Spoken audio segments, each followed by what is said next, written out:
Railway की जमीन को बेचकर अपनी अकूत संपत्ति बनाई हो, जिसके ऊपर रेलवे की संपत्ति को बेच के परिवार के लिए अकूत संपत्ति कमाने के मामले चल रहे हैं। परिवार के लोग वैसे मामलों पर बेल पे, तो उस व्यक्ति के किसी इस प्रकार के बयान का कोई मतलब नहीं रह जाता है। नमस्कार, आप देख रहे हैं आर्यवर्त टाइम्स। मैं हूं जैकी शर्मा आपके साथ। बिहार के जो स्वास्थ्य मंत्री हैं मंगल पांडे जी ने विपक्ष पर जमकर निशाना साधा है। कहा है कि रेलवे में जो भी फायदा होता था, लालू प्रसाद यादव जो है लगातार बढ़ोतरी करते हैं। पहले क्या कुछ कह रहे हैं बिहार सरकार के स्वास्थ्य मंत्री मंगल पांडे जी, पहले सुनिए। रेलवे की जमीन को बेचकर अपनी अकूत संपत्ति बनाई हो, जिसके ऊपर रेलवे की संपत्ति को बेच के परिवार के लिए अकूत संपत्ति कमाने के मामले चल रहे हैं। परिवार के लोग वैसे मामलों पर बेल पे, तो उस व्यक्ति के किसी इस प्रकार के बयान का कोई मतलब नहीं रह जाता है। जो व्यक्ति स्वयं रेलवे मंत्री के रूप में रेलवे के संपत्ति के बदले अपनी संपत्ति बनाने का जिन्होंने प्रयास किया हो, उससे समझा जा सकता है कि वो कैसे थे उस वक्त, और आज जो बयान वो दे रहे हैं, यदि यही सोचे होते उस वक्त तो शायद वो सब गलतियां वो न किए होते।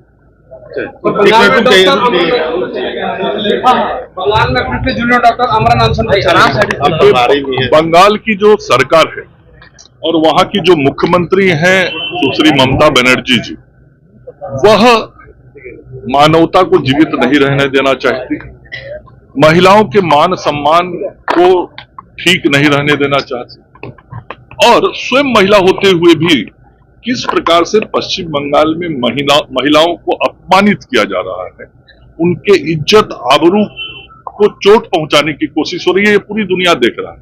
लेकिन ममता बनर्जी जी को कोई फर्क नहीं पड़ रहा है।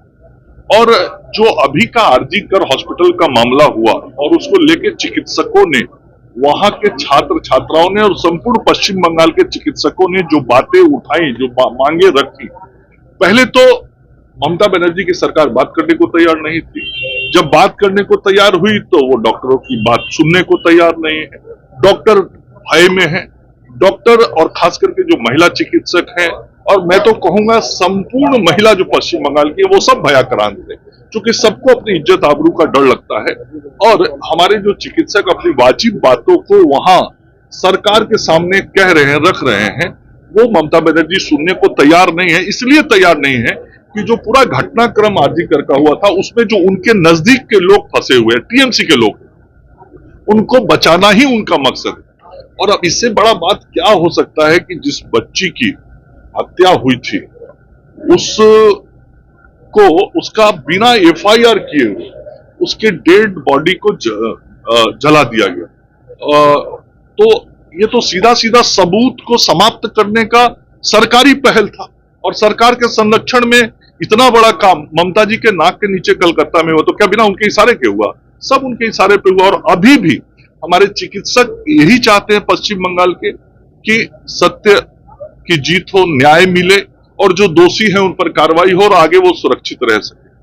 तो अपनी बातों को वो कह रहे हैं, लेकिन ममता बनर्जी ना तो सत्य को आगे आने देंगी, ना न्याय होने देंगी, ना चिकित्सकों के हित के बारे में कुछ सोचेंगे। तो सुन सकते हैं बिहार सरकार के मंत्री हैं मंगल पांडे जी ने स्पष्ट रूप से कहा है कि जिस तरह से विपक्ष लगातार जो लालू प्रसाद यादव पर जमकर निशाना साधा है, कहा है कि जिस तरह से लगातार जो है नौकरी के बदले ज़मीन लेते थे रेलवे में, और जो धन संपत्ति है जो लगातार जो बढ़ोतरी कर रहे हैं लालू प्रसाद यादव, अब जो है लैंड ऑफ जॉब मामले में फंस चुके हैं, और लगातार जो है उनके बयान पर कोई ध्यान नहीं देता है, स्पष्ट रूप से मंगल पांडे जी कह रहे हैं। तो वैसे ही खबर के लिए बने रहें आर्यवर्त टाइम्स न्यूज़ के साथ। जैकी शर्मा की रिपोर्ट, पटना।